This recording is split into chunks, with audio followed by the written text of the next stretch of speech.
Assalamualaikum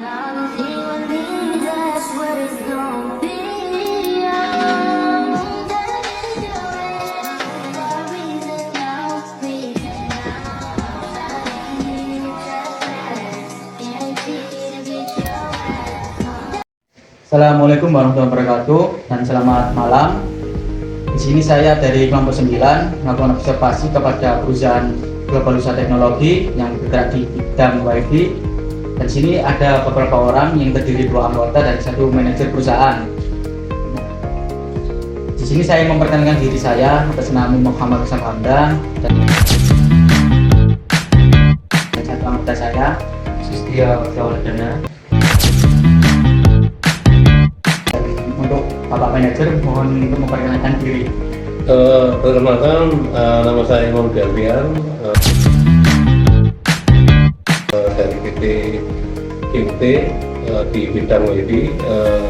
Saya di sini bagiannya manajer operasional dan marketing.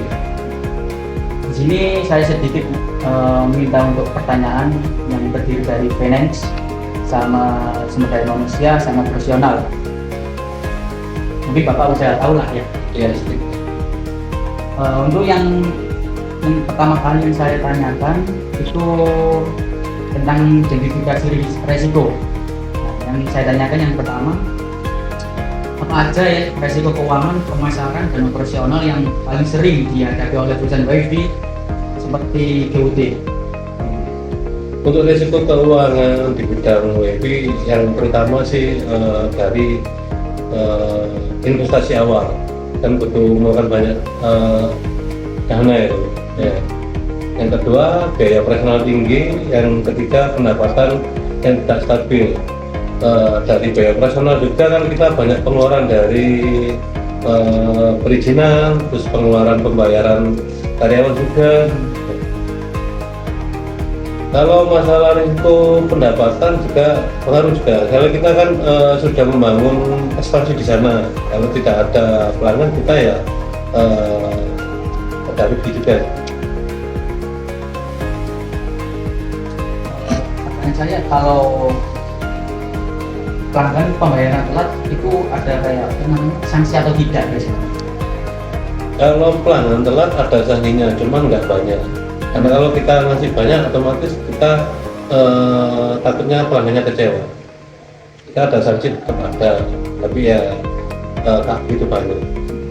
Cuman bisa menyebutkan berapa sanksi? Atau 1 atau 2? Denda sanksi untuk pelanggan.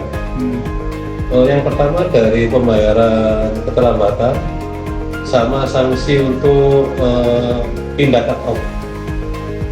Kan ada misalnya pelanggan kan kartunya 10, ternyata bulan 10 itu nggak bisa bayar, mending diganti aja Pak, atau bulan 20 karena pembayarannya di gajinya di tanggal 20, ya udah saya pindah, tapi ada biaya adminnya kan. Oke, untuk pertanyaan kedua, saya bisa menginformasikan ya, bagaimana perusahaan mendeteksi adanya risiko sejak dini agar tidak berdampak besar terhadap keuangan, pelayanan maupun citra merek. Dari gedung ini kan sudah ada sistemnya, dari pemantauan arus gas secara rutin, ada internal berkala, peringatan dini pembayaran pelanggan, dan sistem monitoring jaringan yang sangat real time lah, ya.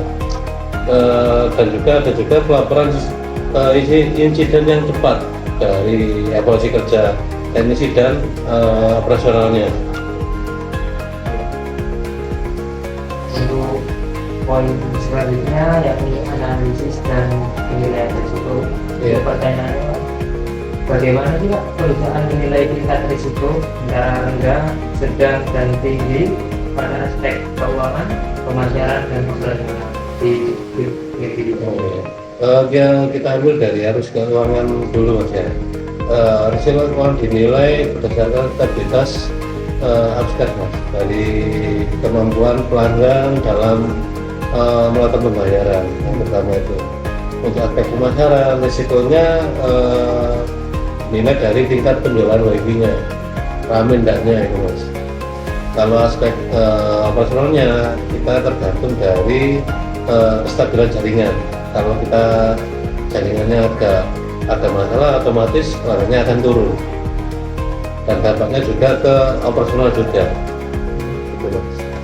Oke, untuk pertanyaan selanjutnya ini tentang penanganan dan mitigasi resiko. Ya. Nah, pertanyaan saya pertama, ketika terjadi penurunan penjualan, bagaimana langkah perusahaan untuk menjaga kestabilan keuangan? Jadi cara untuk menjaga kestabilan keuangan di saat penjualan lagi berkurang itu dengan menjual alat-alat fiber optik. Jadi kita juga menjual alat tersebut dengan offline walaupun online, ya, untuk menjaga kestabilan keuangan perusahaan tersebut.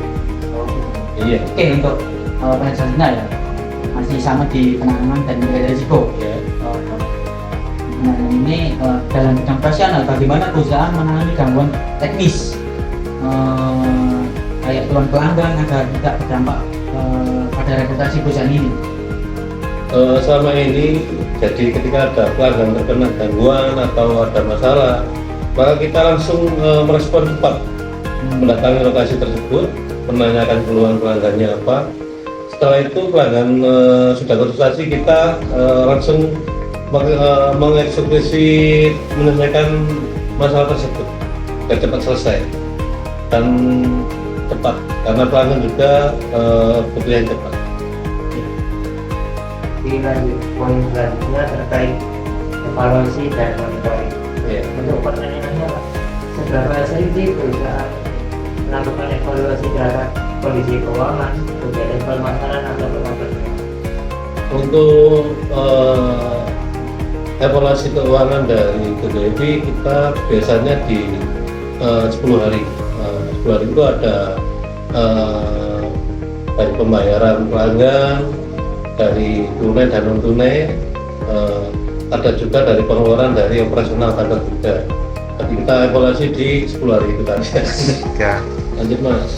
Oke, pertanyaan selanjutnya, jika ditemukan penurunan kinerja Ya. baik di keuangan, pemasaran maupun operasional, bagaimana langkah perbaikan dilakukan agar tidak terulang kembali?